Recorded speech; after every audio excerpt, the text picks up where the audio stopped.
A sloth, a donkey, and a curious human. Send a prompt and see what they're doing. One hits record with a question on his mind. Two brothers pick it up, see what they find. Corn takes his time, Herman's got the facts. Back and forth, they never hold back. My weird prompts, come on in, that's where we begin. My weird prompts, glad you're here. This episode was generated using artificial intelligence. Please verify facts. My Weird Prompts is a community-driven initiative exploring how AI can fuel curiosity and uncover the fascinating ways our world works. GPU compute for this podcast is generously provided by Modal. Learn more at modal.com. You know, Corn, I was looking at some recent data yesterday, and it really made me think about how much the target has moved for dads over the last few years. It used to be that if you provided a roof and didn't yell too much, you were doing a great job. But today's prompt from Daniel is asking us to dive into the much more complex, psychology-backed world of modern fatherhood. And frankly, the resources he is looking for are part of a massive shift we are seeing right now in 2026. It is a fascinating transition, Herman. Corn Poppleberry here, and I have been diving deep into the research Daniel is touching on. We are moving away from that old authoritarian model where the father is a distant figure of discipline and into what researchers call authoritative parenting. It sounds similar, but the distinction is everything.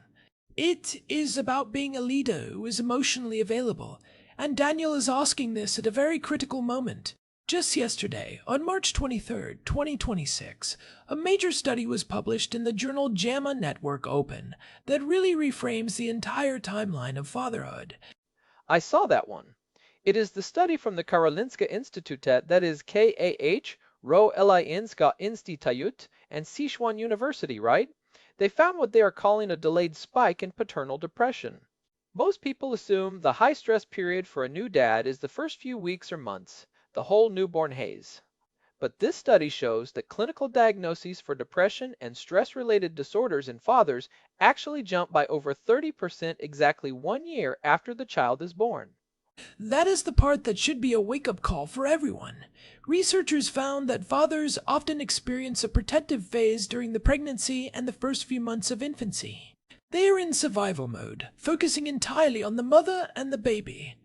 But once the child hits that 12-month mark, the cumulative exhaustion and the realization of the long-term shift in their identity really hits home. We have spent so much time focusing on maternal postpartum health, which is vital, but we have been missing this 1-year crash that many men are going through in silence. It makes sense when you think about it. The initial adrenaline wears off, the social support often thins out after the first year, and suddenly you are staring down the next 18 years. And Daniel mentioned he is looking for thinkers and resources that explore this journey. Before we get into the books and the specific names, we should probably clarify that authoritative versus authoritarian divide you mentioned. Because I think some people hear authoritative and think it is just a softer, weaker version of being the boss of the house. That is a common misconception, but the data proves the opposite. Authoritarian parenting is defined by high demands but low responsiveness. It is the because I said so model. Authoritative parenting, on the other hand, is high demands and high responsiveness. You have high boundaries and clear expectations, but you also have high warmth and emotional engagement. The outcomes are night and day. A study recently showed that children with authoritative fathers are 43% more likely to earn top grades and 33% less likely to repeat a grade compared to those with authoritarian fathers. It is not about being a pushover. It is about being a mentor instead of a dictator. 43% is a massive delta. It suggests that when a father is actually present and emotionally calibrated, the child feels secure enough to actually perform and take risks. But let us talk about the barriers to that. You mentioned the 1-year crash, but there is also the systemic side. I was reading about the UK Employment Rights Act of 2025, which is about to hit a major implementation phase in a couple of weeks, on April 6, 2026. They are introducing day 1 paternity leave rights. That is a huge legislative shift. In the past, you often had to be with an employer for a significant amount of time to qualify for leave. Now, that right starts the moment you start the job. They also added a bereaved partner's paternity leave, which allows up to 52 weeks of leave if the mother or primary adopter passes away in that first year. Even the Indian Supreme Court weighed in recently, on March 17, 2026, urging their government to recognize paternity leave as a fundamental Social Security benefit. They argued that not having it just reinforces these outdated gendered roles, where the father is just the paycheck and nothing else. And yet, even with the laws changing, there is still this flexibility stigma, right? The Equimundo State of the World's Fathers 2026 report just came out, and it highlighted that 1 in 5 fathers still fear they will lose their job or be passed over for promotion if they actually take the leave they are entitled to. It is like the law says you can go home and be a dad, but the corporate culture is still whispering that real men stay at the desk. That is exactly the man box that sociologists talk about. It is that rigid set of expectations, like stoicism, dominance, and being the sole breadwinner. When men are stuck in that box, they don't seek mental health support because they think it is a sign of weakness. But when you look at the stats, 1 in 10 fathers globally experience depression or anxiety during the perinatal period. If you are one of those 10 and you are trying to act like a stoic statue, you are not just hurting yourself, you are failing to provide that authoritative leadership your kid needs. I want to dig deeper into that JAMA study because the numbers are just staggering. A 30% jump at the 12-month mark is not a statistical fluke. It is a structural failure in how we support men. The researchers at Karolinska Institutet pointed out that this delayed spike often coincides with the child becoming more mobile and demanding while the father's internal resources are at an all-time low. It is the transition from the baby being a passive recipient of care to an active, boundary-testing toddler. If you are an authoritarian dad, that is when you start leaning on fear because you don't have the emotional tools to handle the chaos. And that is where the 2026 fatherhood model really diverges from the past. We are seeing a move toward evidence-based parenting. It is not just about intuition anymore, it is about understanding the neurological development of the child. When we talk about that 43% increase in academic success, it is because authoritative fathers create an environment of psychological safety. The child knows the rules are firm, but they also know they are loved unconditionally. That balance reduces the cortisol levels in the child, allowing the prefrontal cortex to develop more effectively. It is interesting that you mentioned the prefrontal cortex because that brings us to the AI elephant in the room. The December 2025 survey found that 75% of parents are now using AI tools as a co-parent. That is, 3/4 of us. I have seen dads using large language models to draft discipline plans or even mediate arguments between siblings. Korn, is this a tool for the modern authoritative dad, or are we just outsourcing our intuition to a server farm? It is a double-edged sword, Herman. On one hand, having a tool that can instantly provide evidence-based pediatric advice or suggest age-appropriate conflict resolution techniques is incredibly powerful. It can reduce the cognitive load on a parent who is already exhausted. If you were in that 12-month depression spike, having an AI help you schedule the day or suggest a meal plan can be a literal lifesaver. But the risk is that we stop doing the hard work of building our own parental intuition. If you are looking at a screen to tell you how to talk to your crying toddler, you might be missing the subtle nonverbal cues that only a human father can pick up on. I can see the headline now, AI-generated parenting leads to AI-generated children. But seriously, if we are using these models to set boundaries, are we losing the warmth part of the equation? An AI can be very authoritative in its logic, but it cannot be warm. It cannot provide that emotional safety net. We actually touched on this a bit in episode 440 about AI and the developing brain. The core of the child's development is the serve and return interaction with a human caregiver. If the father is just a conduit for an AI's instructions, that connection is diluted. We have to use AI as a research assistant, not as the primary pilot. It is about using the technology to inform your authoritative stance, not to replace your presence. And that brings us to the resources Daniel asked for. If someone is trying to navigate this complex landscape, where do they start? You mentioned Ryan Holiday earlier. He has been a big voice in this space with his book, The Daily Dad. Ryan Holiday is a great entry point, especially for men who respond well to Stoic philosophy. The Daily Dad provides these short, daily reflections that focus on the idea that parenting is a practice, not a destination. It fits well with the authoritative model because Stoicism is all about self-regulation. You can't be an emotionally available, high-warmth father if you haven't mastered your own temper and your own reactions. It is about being the calm in the storm for your family. Holiday really emphasizes that your child isn't doing something to you, they are just being a child. Your reaction is the only thing you control. It is funny how we have turned to ancient Greek and Roman philosophy to solve 2026 parenting problems, but it works because it addresses the internal state of the father. Now, for something more clinical and resilience-focused, I have been following the work of Dr. James C. Rodriguez. He is the CEO of the Fathers and Families Coalition of America. He has a new book coming out next month, in April 2026, called The Purpose Within.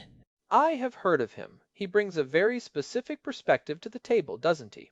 He does. He comes from a Boricua, that is Bo-R-E-E, qua, heritage, and brings a lot of focus to resilience and how fathers can overcome their own childhood traumas to be better for their kids. He is very big on the idea that fatherhood is a transformative process for the man himself. It is not just about what you do for the child, but who you become in the process. He calls it the sacred work of fatherhood. It is about breaking the cycle of the man box and the authoritarian ghosts of our own fathers. I like that framing. It moves it from a chore to a calling. Another name that has been popping up a lot lately is Dr. Michelle Watson Canfield. She just released a book called Walks with My Daughter earlier this month on March 2nd, 2026. She is interesting because she focuses specifically on the father-daughter dynamic, which is often overlooked in traditional parenting resources. Her work is vital because the research shows that a father's presence and emotional validation have a unique impact on a daughter's self-esteem and her future relationship choices. She talks about being an intentional father. It is not just about being in the same room. It is about these consistent, small moments of connection. It aligns perfectly with that high warmth marker of authoritative parenting. She argues that a father is the first man to tell a girl who she is, and if that message is one of warmth and high expectations, she carries that armor for the rest of her life. It is a lot to balance. You have the one-year depression spike to watch out for, the corporate stigma to fight, the shift from authoritarian to authoritative, and now you have to figure out how to use a chatbot without losing your soul. It is no wonder fathers are feeling the burn. And then you have the commercial side of it. Have you seen this push presence for dad's trend that is blowing up this year? I have. High-end watches, specialized tech, even luxury vacations to mark the birth. It is a bit controversial. Some people see it as a nice way to acknowledge the father's role, but others feel like it is just commercializing a biological milestone and distracting from the actual work. It feels a bit hollow if you are getting a $10,000 watch, but you are too afraid to take your 2 weeks of paternity leave because of the flexibility stigma. A watch doesn't help you navigate the 12-month crash. What helps is a community and a set of internal tools. If we look at the practical takeaways for someone like Daniel or any dad listening, the first thing seems to be awareness of that timeline. Don't assume you're in the clear just because the baby is sleeping through the night at 6 months. Schedule a mental health check-in for yourself at that 1-year mark. Make it as routine as a pediatrician appointment. That is the most important takeaway. We need to normalize the idea that the second year of fatherhood can be harder than the first. And when it comes to the authoritative model, it is about those two pillars, high warmth and high boundaries. You have to be the one who sets the rules and provides the structure, but you also have to be the one the child can run to when they are scared or they have failed. If you only have the boundaries, you are an authoritarian. If you only have the warmth, you are permissive. You need both to be effective. And let us not forget the systemic piece. If you are in the UK, look into those day one rights starting April 6th. If you are in one of the 13 US states with expanded leave, use it. Every dad who takes his full leave is helping to break that flexibility stigma for the next guy. It is a form of leadership that happens outside the home but directly benefits the family. We actually talked about the systemic exclusion of fathers in episode 1256, the one about the maternity ward time capsule. It is a long-standing issue, but the culture is finally starting to catch up to the science. It really is. When fathers are home, they learn the nuances of caregiving that you just can't get from a book or an AI. That is where that intuition is built. You learn the difference between a hungry cry and a tired cry. You learn how to navigate a tantrum without losing your own temper. That is the authoritative practice in action. It is an iterative process. You are not going to be the perfect authoritative father on day one or even year one. It is a skill you practice. I think that is why resources like Ryan Holiday or Dr. Rodriguez are so popular right now. They don't promise a quick fix. They describe a long-term commitment to growth. They acknowledge that the man box is a trap and that true strength lies in emotional availability. And that growth is what protects you from the crash. If you view fatherhood as a dynamic, evolving practice, you are more likely to seek help when things get heavy. You are more likely to recognize that clinical depression isn't a failure of character. It is a biological and psychological response to a massive life shift. The authoritative father is a leader, and a good leader knows when to ask for backup. That feels like a good place to wrap the core of this.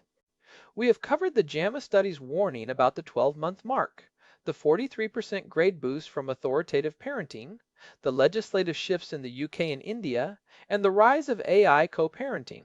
It is a complex landscape, but the goal is clear: high warmth, high boundaries, and being present for the long haul. It is the most important work any of us will ever do. And while the data gives us the map, we still have to walk the path ourselves. It is about moving from being a provider to being a co-pilot. Well said, Corn Poppleberry. We should probably give some credit where it is due. Thanks as always to our producer, Hilbert Flumingtop, for keeping us on track and making sure we don't wander too far into the weeds. And a big thank you to Modal for providing the GPU credits that power this show and allow us to dive into these deep research topics every week. This has been My Weird Prompts.